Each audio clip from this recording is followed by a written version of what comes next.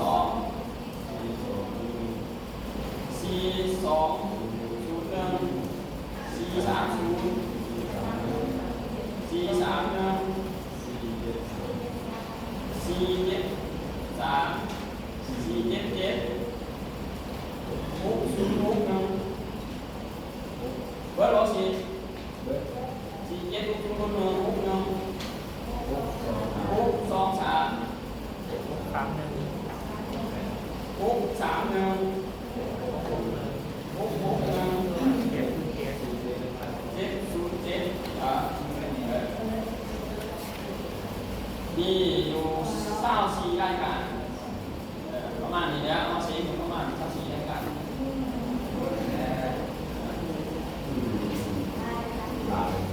อะไร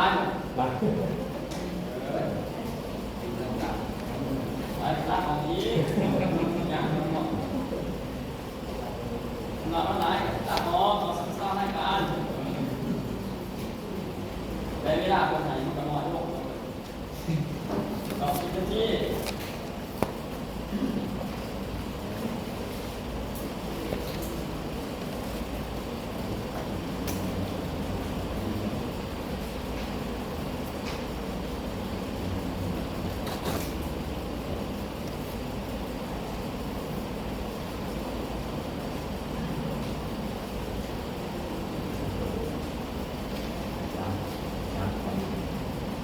วันนี้ต่อไปเนี่ยก็สี่137137137เท่านี้ย้อนลงมาอยู่2ระดับ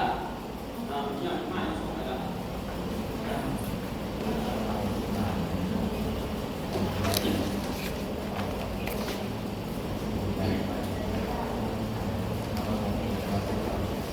อย่าลืมสร้างเลขให้ตรงแนะนำนะสปอร์ตอีกนะ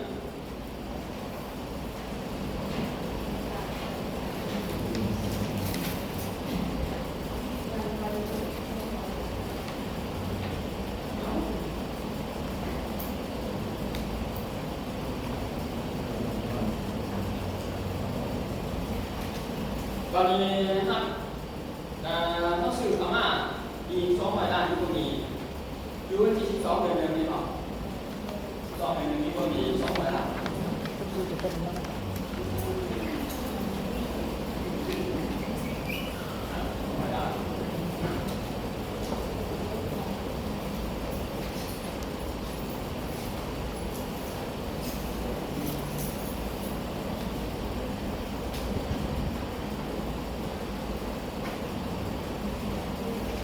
เนาะเข้ากับปิดซีรวมยอดกันได้ตรงนี้รวมยอดกันได้ตรงนี้ก็200เล่นด้านนี้400ดูเดียว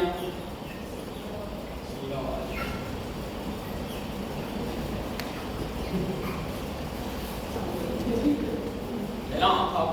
ไปเรียนเอา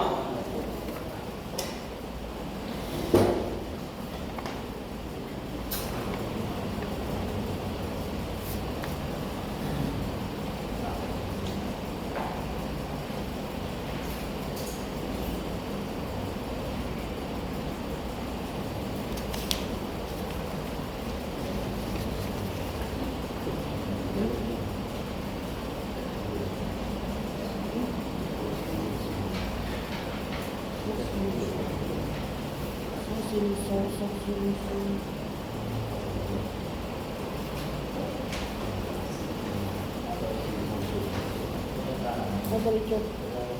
ต้องซื้อสีสันผู้บริโภคยังไม่ถึง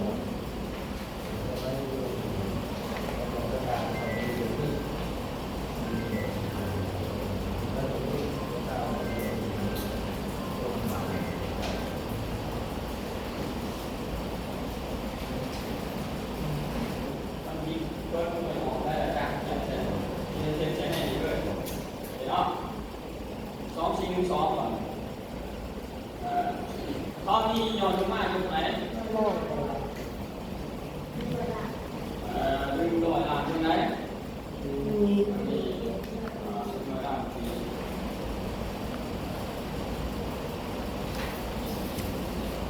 เกิดขึ้นนี่บอกมี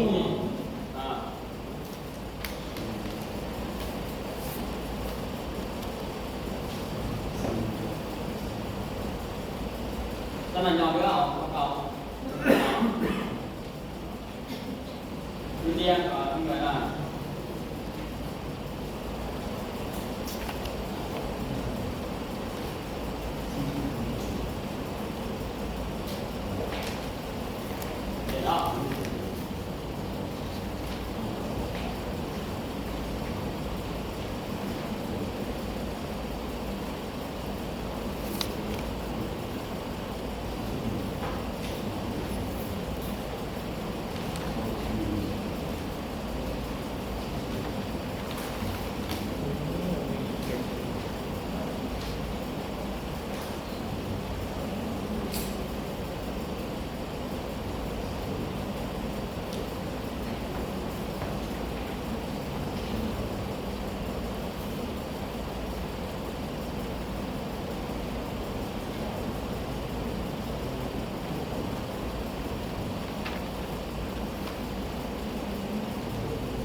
การเคลื่อนไหวพวกนี้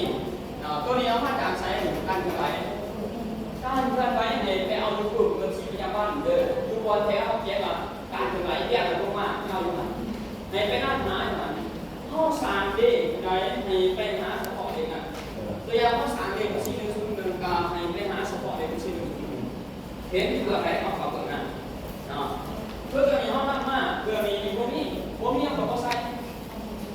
ถูกตอนนี้ห้องตรงนี้เห็น40 บาทเขาใส่40 บาทนี่ตัวเดียว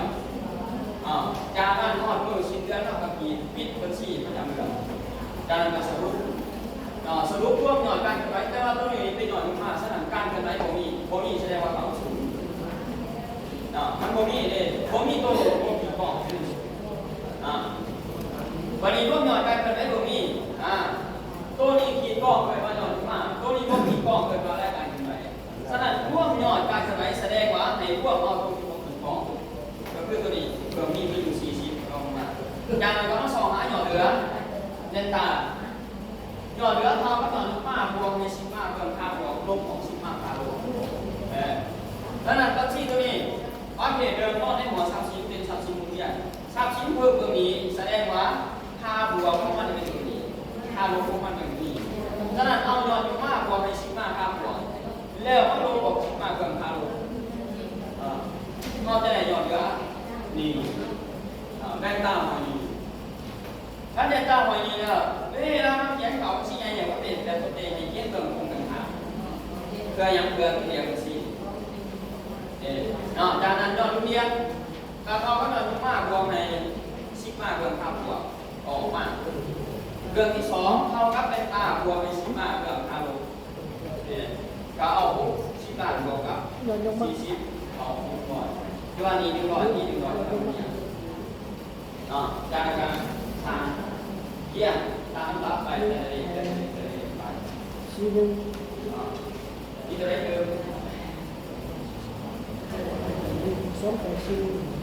เด็กเอาไปไหนไม่ใช่ตัว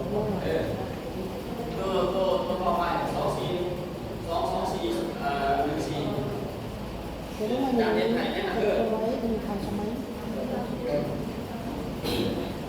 331ไปเนาะเอาข้อมูลจากนี้เนาะเอาไปเขาไปเรียนเขาประมาณ2412ก่อนประมาณเท่าไหร่ทะเบียนรถตามลำดับเลย100เอามาเขาเรียนไป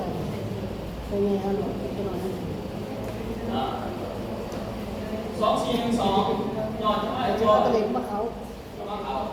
การเคลื่อนไหวของมี0เคลื่อนไหวของมี0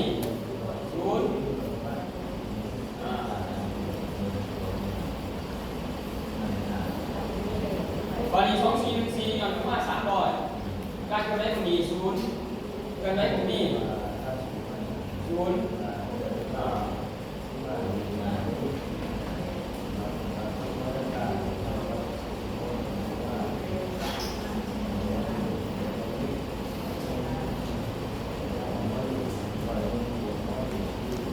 เลนด้าก็เลนด้าหอยยีเป็น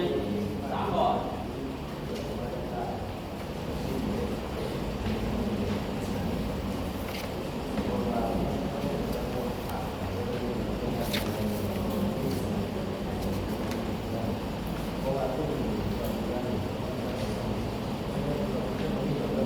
ทั้งสองมันนี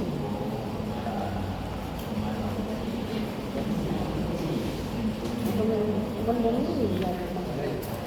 นี่ทางสนามนี่จะกันไว้อย่างนี้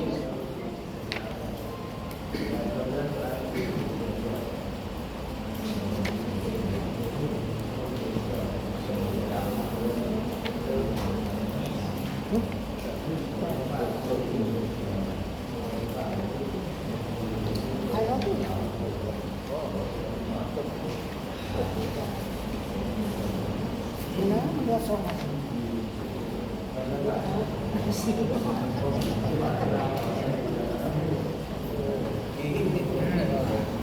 แล้ว2 4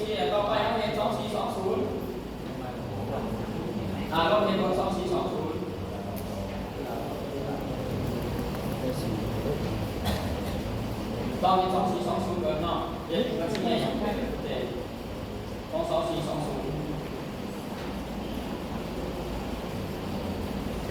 เดี๋ยวเราเฮ็ด2420กันเลย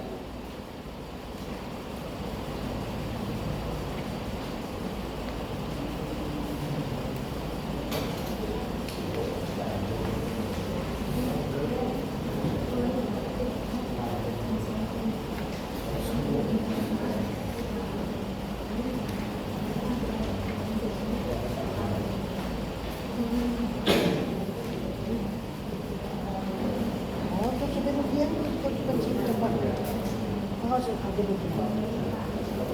เราไปดูดูก้อนเลยจะนับเลยจะนับเลยถึงว่าการเดินเรียน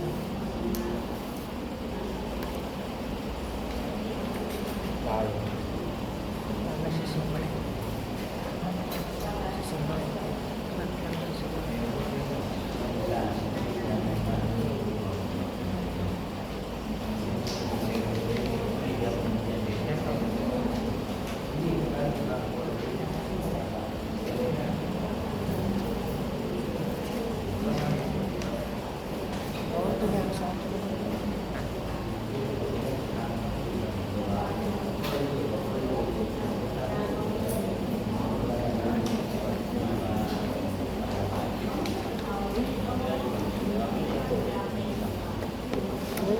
เยี่ยม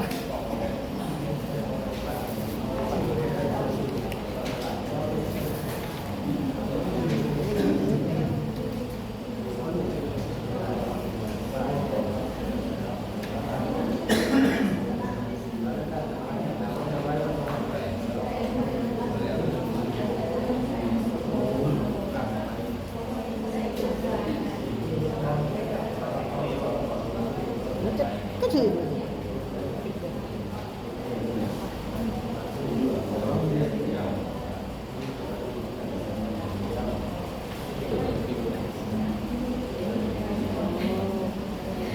ผิดมันจะเท่านี้มันจะลง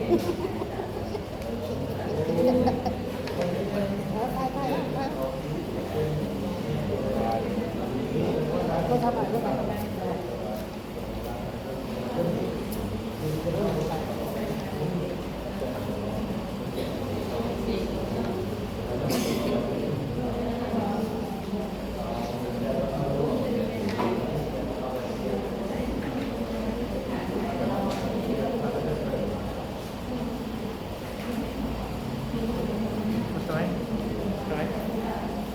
นี่ฟ้องก่อเดินที่ถูกเขียนผิดนะ